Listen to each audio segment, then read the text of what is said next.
it's been a little bit while since I've uploaded anything because I've been really busy just with summer activities and doing some traveling as well with the kids. So that's exactly what I wanted to talk to you about today, is traveling on my own with my two children, which I did recently on a transatlantic flight to Boston.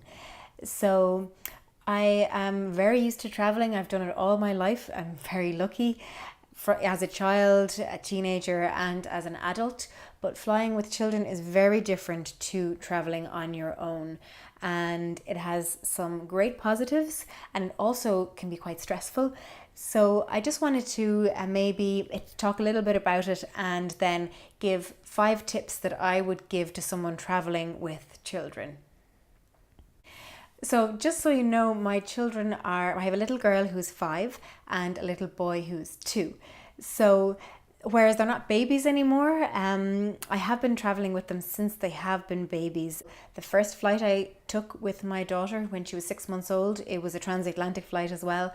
And just on takeoff, she did a massive explosive poo, and I couldn't change her. They would not let me get up to change her until the fasten seatbelt sign went off. So just like for an example of certain things that can happen, although it's really important to be prepared, also you just kind of have to go with the flow and just deal with things as they come along, because you just don't really know what to expect. And I think it's the things that that are most out of your control that are the hardest, like if there's delays or cancellations. That can be really difficult when you're with kids. I'm just going to give you my top 5 tips. So number 1 is that you are your biggest resource.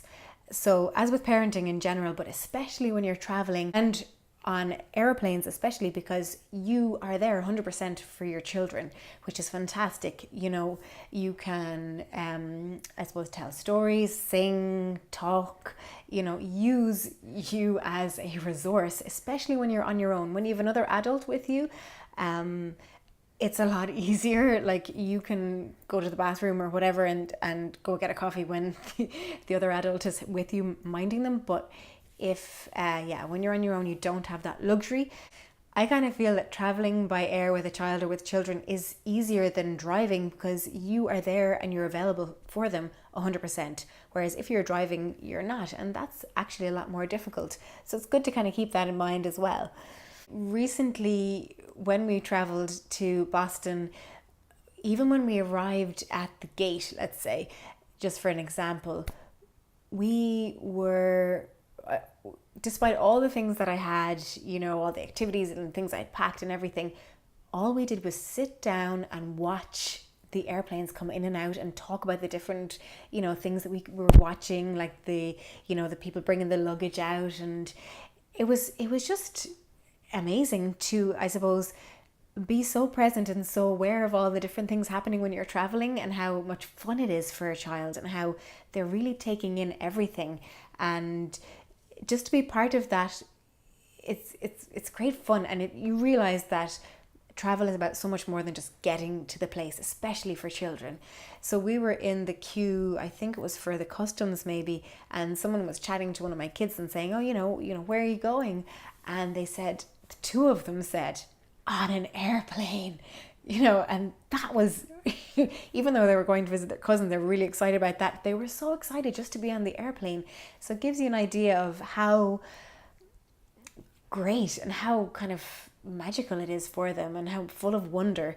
And I suppose to play on that and to use yourself as a resource to enjoy it with them. Tip number 2 is to pack light. So even though I had allowances for one piece of luggage per person, because we were paying full price, as we're, and once they're over 2, that's what you have to do, unfortunately. I just brought 2 big bags that I checked in, and then 1 small piece of carry-on, and that was just a backpack. So it was the easiest thing ever. And so it's a medium-sized backpack, and in it I packed all the things that we would need for the flight, and that was it. Nothing else. And I found that really handy, that I had my hands free. I didn't need to be dragging or pulling anything along once I had checked in the luggage. So pack as light as you can. Really, you don't need that much because the kids are so excited about everything else that's going on around them.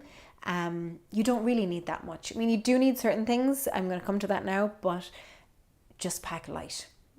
I just want to also say that within that backpack, I had a really small kind of a just over the shoulder little bag that fit the passports and the tickets and some change just for, buying coffee or whatever in the airport. And I could take that out and put it around me. So I had that option as well and on the airplane as well, which is really handy. Number 3 are snacks and drinks. So really important to pack in your carry-on. Snacks for the kids. I like raisins, like little brioches or little packets of crackers or oat cakes or whatever it is that your kids actually like and will eat. And it's kind of nice sometimes we'll sit down and we'll have a little snack, when we're waiting for something in the airport or on the airplane as well before they bring around the snacks. So yeah, and then for drinks, I brought I have 2 little water bottles, one for each of my kids, and I brought them with the water in it, and they were fine going through security. They do test it, but they don't throw it out or anything, so that's really handy to have as well. For emergencies, I had a couple of sweets, kind of sucky ones, and lollipops. Now that I didn't actually have to use, I only used once. My son was asleep, so I didn't have to give it to him, but my daughter was her ears were hurting her when we were landing and she was really annoying her, so I gave her the sweet and she was so delighted to get the sweet that she kind of forgot about her ears, I think, because I don't really give my kids sweets at all. And but yourself, when your ears start to pop, it's really nice to suck on something or chew, so I have them as backups. Just one other thing I'd like to mention for children and babies as well, that while you're taking off and while you're landing, a really good thing to do with them is to breastfeed or feed, whatever way you feed, because the swallowing and the sucking motion is really relieving for them, with the ears. So just to remember that, because it really has been so handy for me every time we've traveled on airplanes, and even now with my toddler, to have that as well, to have that option, it's really, really nice. Number 4, activities. So within my carry-on, I had little activities for the kids. I had a colouring book each, a pencil case with some colouring pencils, and then 2 stencils, like they like to do the little stencil things, and then just some blank sheets for them to draw or use the stencils with. And then also, I had a little kind of activity book with like stickers and stuff like that for each of them. And they're just so handy. It might last for 2 minutes or it might last for 2 hours. It just depends on the child and the time and how much they get into it. But I think my 2-year-old is getting more into it now, but my 5-year-old will sit and she will colour and she will draw for hours. She just adores it. She loves crafts. So it's really, really handy to have something like that. And on the airplane, they have the little, fold out table, which is like such a novelty. So that's great for that. I brought 2 books. One quite small one with lots of little stories, little Irish folk tales. I brought that just because it's small and they both like it. And then I brought a bigger one with which has a lot of pictures that we like to talk about, so it takes a long time to read. It's not really great if you want to read them a quick story, but for something like the airplane, it's great. Then of course I had my phone, which has games in it, which I don't like them to use often, but it's really handy just for emergencies. And then obviously the airplane, because it's transatlantic flight, has lots of movies, so on that they did watch movies as well, which is just really handy. And number 5 is just kind of a bit of a miscellaneous mishmash of things. Really, really important kind of other things that I pack and bring that I find useful. A sling, and I have like a preschooler sized Kinder Pack sling that I use with my toddler. Now he doesn't go up in it that often anymore, because I suppose he's 2.5 now nearly, so he doesn't really need to as much. But for something like the airport, it is so handy, and it just keeps them contained and you don't have to worry about them running away or off on you or whatever. I found it really handy getting from this through security and then to the gate and through customs.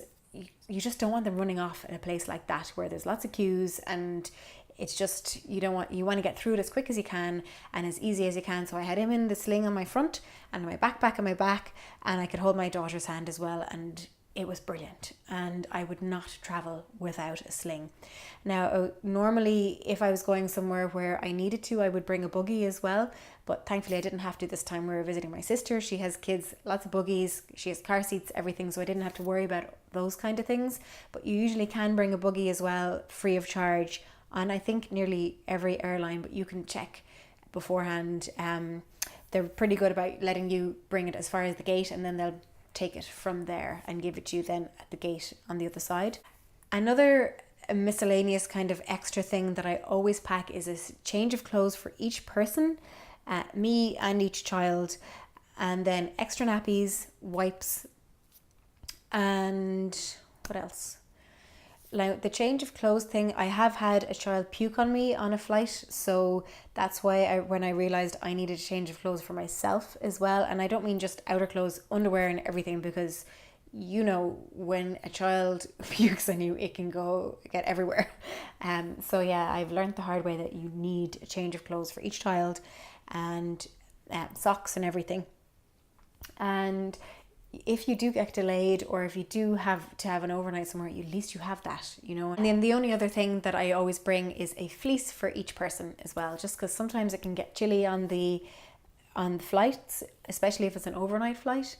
I find really cold. Flight on the way home actually was delayed, and we had, I had, I suppose, gone to get a coffee with them, and we had our snacks, we had done some activities, gone to the bathroom, we'd all done all these things, and it was just, the flight still wasn't ready to go.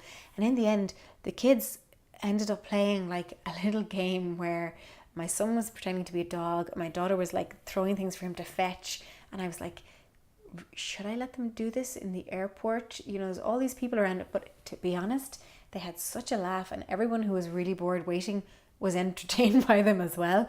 And I think it just reminded me how imaginative and ingenious children can be at just making the most out of every situation that's there. And I think it's just a lovely gift to give children, to bring them outside their normal, I suppose, routine. And something like an airport and an airplane, it's just so much fun, never mind all the things they're going to do and see while they're on the holiday.